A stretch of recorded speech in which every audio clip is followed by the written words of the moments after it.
Assalamualaikum warahmatullahi wabarakatuh. Perkenalkan, nama saya Zawal Syahdatul Falah dari Prodi PAI. Di sini saya akan memenuhi tugas individu, yakni membuat video pembelajaran pada mata kuliah media pembelajaran. Nah, di sini saya akan membuat video praktek mengajar pada kelas 8 MTS, yakni atas dosen pengampu Ibu Mifaridah MPD. Selamat menyaksikan.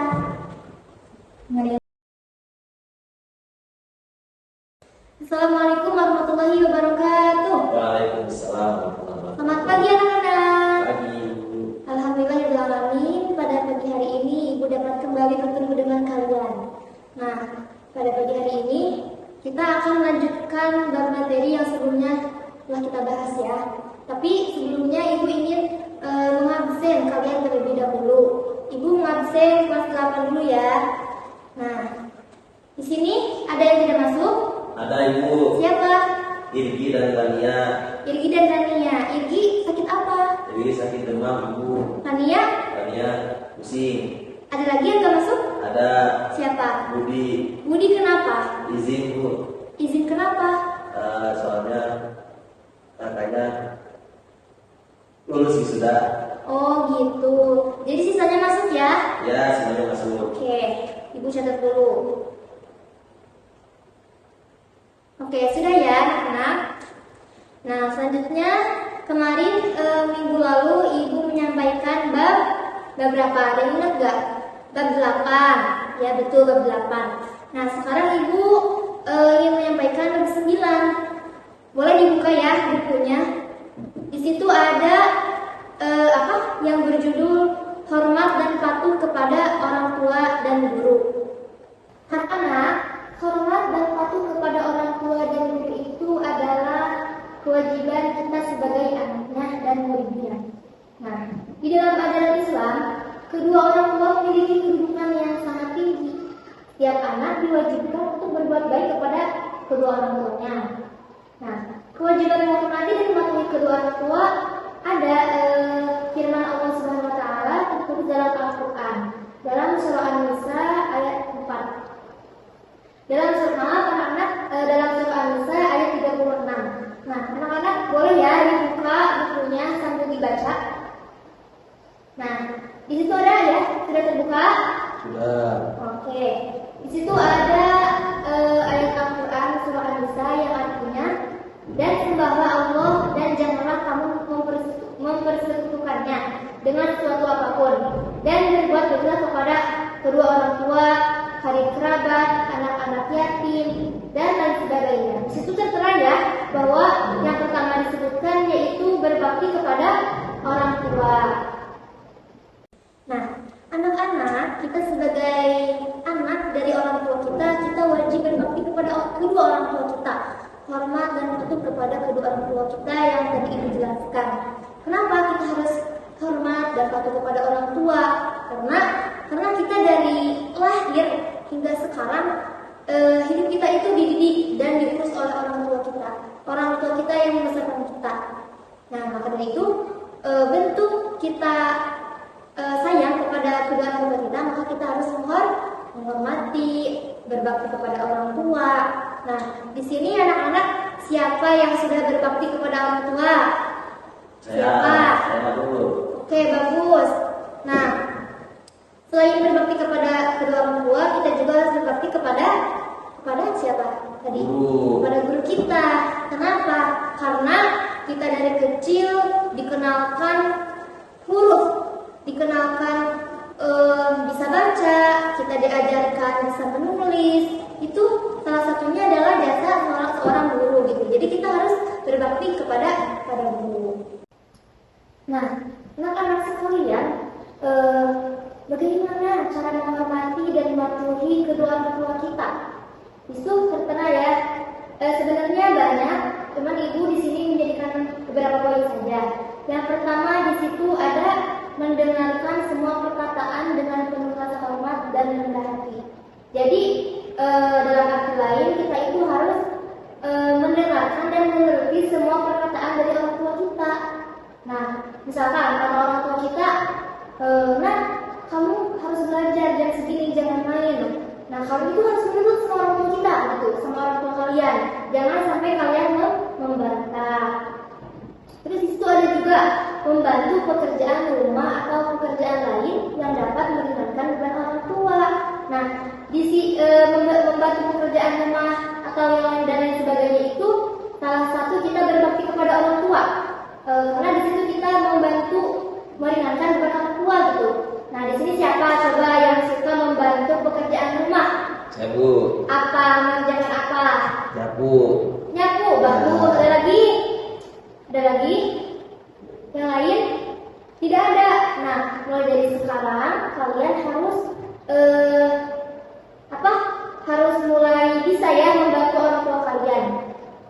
Nah, anak-anak, tadi kan Anggi bilang ya, Anggi suka bantu-bantu menyapu di rumah, bantu ibunya menyapu. Nah, teman-teman anak-anak yang lain juga harus terbiasa membantu orang tua, membantu ibu, membantu menyapu, mengepel, atau hal-hal yang lainnya. Misalkan ibu tuh lagi kesusahan mencuci piring, soalnya ibu tuh lagi banyak pekerjaan di rumah. Jadi kita harus menawarkan diri kepada orang tua, misalkan, ibu boleh ya Anggi bantu mengepel, atau ibu Anggi bantu ya mencuci piring di dapur, seperti itu ya anak-anak.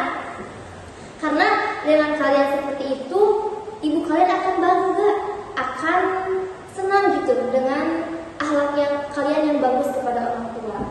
Nah, makanya kita itu harus bisa berbakti kepada orang tua. Dari mulai kita memperbaiki akhlak kita kepada orang tua, dan kita tidak melanggar apa yang dikatakan oleh orang tua gitu ya, teman-teman. Terus selanjutnya ada senantiasa meminta doa restu kepada orang tua. Kenapa? Karena doa ibu itu paling mustajab doanya. Maka dari itu anak-anak kalau misalkan contoh kecilnya mau ujian. Nah, misalkan gini, kalian mau ujian. Jika kalian ujiannya pengen lancar, memintalah doa kepada ibu, karena doa ibu itu sangat mustajab. Jadi misalkan gini, ibu atau siapa di sini manggilnya Anggi, manggilnya mama atau ibu? Umi. Oh, Umi. Misalkan gini, Umi, Anggi hari ini mau ulangan di sekolah. Doain Anggi ya, semoga lancar dan semoga bisa mengerjakan ulangan dengan lancar gitu. Gitu ya, anak-anak ya. Anak-anak, kenapa kalian tadi diajarkan kalian itu harus minta doa restu atau minta doa apa aja kepada orang tua, kepada ibu kita gitu? Karena ada 3 macam doa yang akan dikabulkan oleh Allah Subhanahu wa taala. Yang pertama yaitu doa orang yang terzalimi. Yang kedua itu adalah doa orang musafir. Yang ketiga yaitu doa orang tua kepada anaknya. Nah, salah satu doa yang akan terkabul itu adalah doa orang tua kepada anaknya. Makanya kita sebagai anak harus meminta doa kepada orang tua kita gitu ya. Sampai sini paham anak-anak? Paham, Bu. Oke, bagus. Nah, anak-anak, perlu kalian ketahui bahwa ada beberapa adab anak terhadap orang tuanya. Di sini anak-anak dengerin ya dengan seksama. Ibu akan memutar audio. Nah, kalian boleh ya sambil catat, boleh didengarkan, boleh. Oke? Belajar ada anak terhadap orang tua. Yang pertama, berkata baik dan sopan terhadap orang tua serta menyayangi keduanya. Yang kedua, melaksanakan perintah orang tua dan meninggalkan larangannya selama bukan dalam kemaksiatan kepada Allah.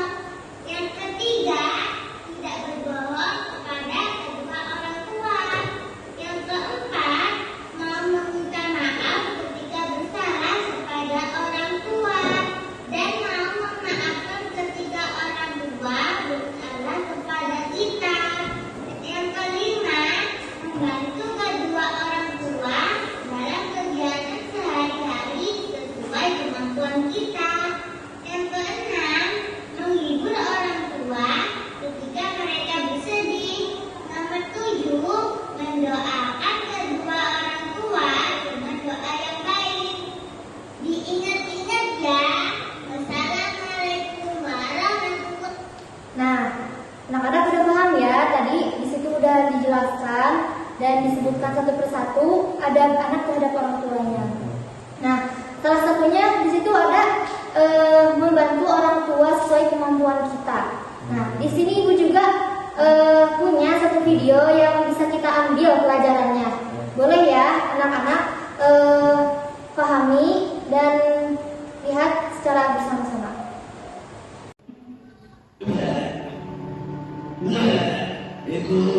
Aduh ibu, jangan ya. Tapi bapakmu nak, Udah tenang aja, biar aku yang ngurus. Ibu kan capek seharian jualan di pasar. terima kasih anak. Apaan sih ibu ini? Udah ibu istirahat dulu ya. Ibu mau mana nak? Ibu lagi istirahat pak, biar aku yang bantu bersihin ya.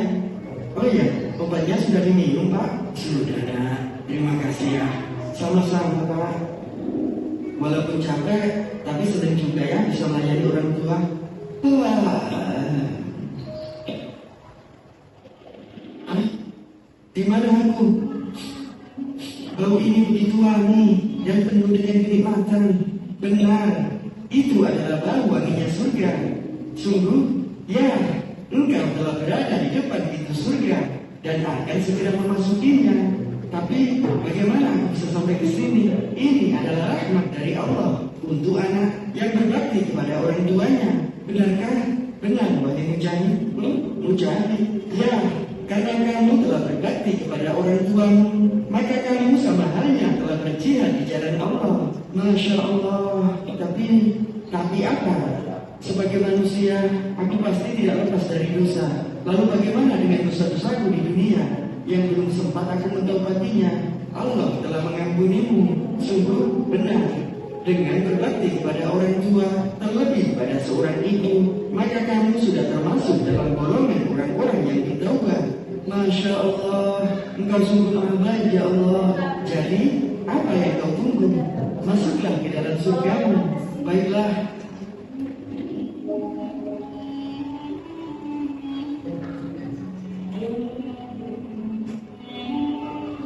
Aku harus masuk dari pintu yang mana? Lihatlah pintu bagian tengah itu. Allah telah menyediakan pintu itu untuk orang yang berbakti kepada orang tuanya. Alhamdulillah, terima kasih Allah. Barang siapa yang ingin dipanjangkan umurnya dan ditambahkan rezekinya, maka hendaklah ia berbakti kepada kedua orang tuanya. Berbuat baiklah kamu terhadap ibu dan bapakmu. Niscaya anak-anakmu kelak akan berbuat baik terhadapmu. Nah, anak, barusan ibu memutar video tentang anak yang berbakti kepada orang tuanya. Coba di sini siapa yang bisa menjelaskan hikmah yang dapat diambil dari video tersebut? Saya. Oke, apa? Jadi kita harus berbakti pada kedua orang tua kita. Kenapa? Karena kalau kita berbakti pada kedua orang tua kita, maka kita bisa masuk dalam surganya. Oke, good, bagus ya. Ya betul. Jadi hikmah yang dapat diambil dari video yang tadi ibu putar adalah ketika kita ingin masuk surga, sebenarnya memang banyak ya cara kita untuk bisa masuk surga. Tapi salah satunya adalah kita berbakti kepada orang tua. Tadi kan ada ya seorang anak sedang membantu kedua orang tuanya yang sedang sakit. Ayahnya sedang sakit, ibunya sedang sakit, tetapi dia berbakti kepada orang tuanya. Dia membantu merawatnya. Itu ya anak-anak, dapat dipahami? Oke, bagus. Oke, karena anak-anak sudah paham. Tapi sebelumnya ada yang ditanyain nggak sebelum lanjut ke poin selanjutnya? Ada Bu. Boleh. Itu Dudi apa? Mau bertanya apa? Saya mau bertanya. Boleh. Tadi kan sudah dijelaskan cara menghormati dan berbakti kepada kedua orang tua. Ya, terus? Bagaimana kalau kedua orang tua kita sudah tidak ada ibu? Oh, begini ya.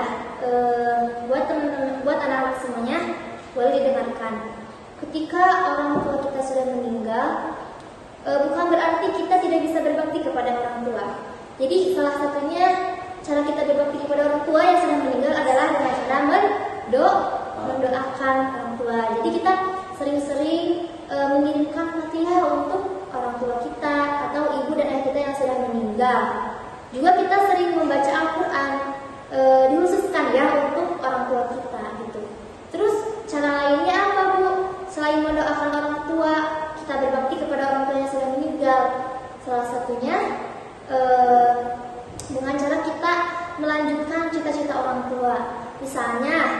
Dudi kan tadi bilang orang tuanya, siapa ayah atau ibu yang sudah meninggal? Ayah. Oh, misalkan almarhum ayah Dudi kan sudah meninggal. Ayah Dudi itu bercita-cita ingin membangun pesantren misalnya. Berarti Dudi di situ bentuk berbakti kepada ayahnya itu bisa jadi dengan melanjutkan cita-cita ayahnya, gitu ya. Nanti sudah besar misalkan Dudi bisa melanjutkan cita-cita ayahnya dengan cara Dudi membangun pesantren. Karena tadi kan contohnya ayahnya ingin punya pesantren gitu ya contohnya. Terus selain itu juga kita harus menyambung silaturahmi dengan teman-teman atau kerabat almarhum ayah gitu ya. Jadi tidak terputus silaturahmi gitu, mewakilkan ayah kita yang sudah meninggal. Oke, paham ya jadi ya? Oke. Selanjutnya tadi kan ibu menjelaskan hormat dan patuh kepada orang tua. Selanjutnya ibu akan menjelaskan hormat dan patuh kepada guru. Nah, kenapa kita harus hormat ibu sama guru gitu? Ya karena kita dari kecil, dari usia dini kita kan dimasukkan ke sekolah dini, sekolah itu PAUD atau TK gitu ya. Kita belajar menulis, membaca, itu diajarkan oleh guru kita. Terus naik lagi ke jenjang SD, kita diajarkan menghitung, diajarkan mengenalkan nama-nama nabi misalkan. Terus lanjut lagi ke jenjang SMP sekarang kita ini, diajarkan apa? Diajarkan cara menghormati orang tua dan guru. Nah, maka dari itu kita harus berterima kasih kepada guru dengan cara menghormati dan patuh kepada guru. Terus Bu, cara menghormati guru itu seperti apa Bu? Nah, yang pertama di situ tulis ya di buku. Dibuka halamannya ya semuanya. Udah semuanya dibuka?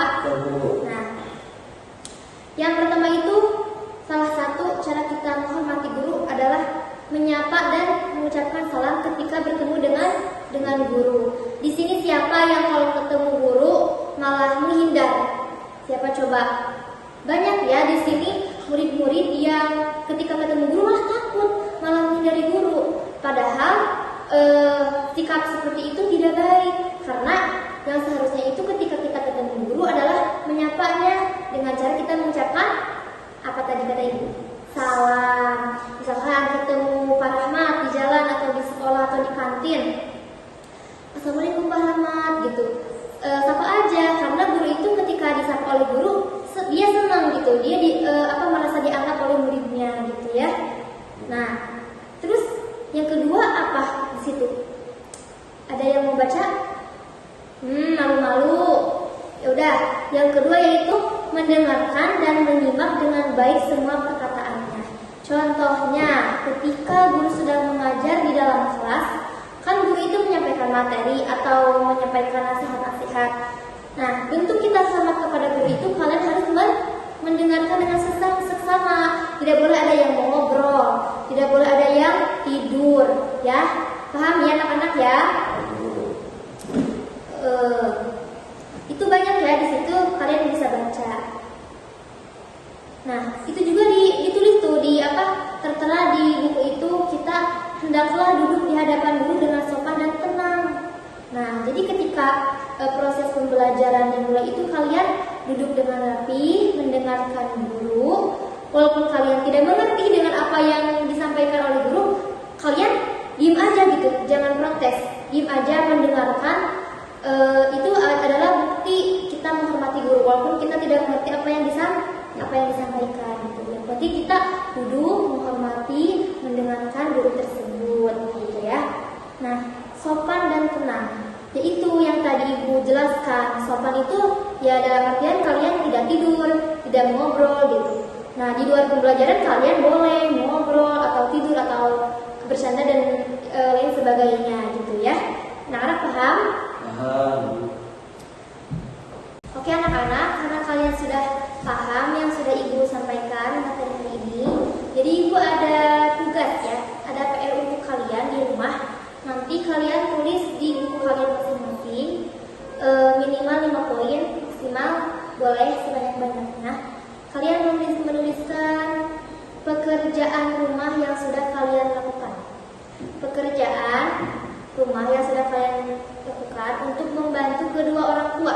Judulnya seperti itu ya. Misalkan nomor 1, hari ini aku sudah membantu ibu membereskan tempat tidur. Misalkan seperti itu ya. Jadi per hari itu 5 poin. Ngerti gak? Jadi per hari itu 5 poin dimulai dari hari besok. Kan ada waktu seminggu. Misalkan Senin, Selasa, Rabu, Kamis, Jumat. Kan sekarang Sabtu. Nah, dimulai dari hari Minggu atau Senin, kalian boleh menuliskan di dalam kertas kalian. Misalkan tulis hari Senin, tanggal sekian. Tugas yang sudah saya lakukan untuk membantu ibu. Ada berapa poin? Nah, maksimal 5 poin, minimal 5 poin, maksimal boleh lebih banyak ya. Mengerti anak-anak? Ngerti Bu. Oke, bagus. Nah, mungkin cukup sekian ya dari ibu. Mohon maaf bila ibu banyak salah dalam menyampaikan materi. Cukup sekian. Wabillahi taufiq wal hidayah. Wassalamualaikum warahmatullahi wabarakatuh. Warahmatullahi wabarakatuh. Nah, mungkin cukup sekian video yang tadi saya buat. Mudah-mudahan video ini bisa menjadi bahan evaluasi untuk diri saya sendiri atau bagi teman-teman yang menonton video ini. Mungkin cukup sekian. Mohon maaf bila video tersebut masih banyak sekali kekurangan. Wabillahi taufiq wal hidayah. Wassalamualaikum warahmatullahi wabarakatuh.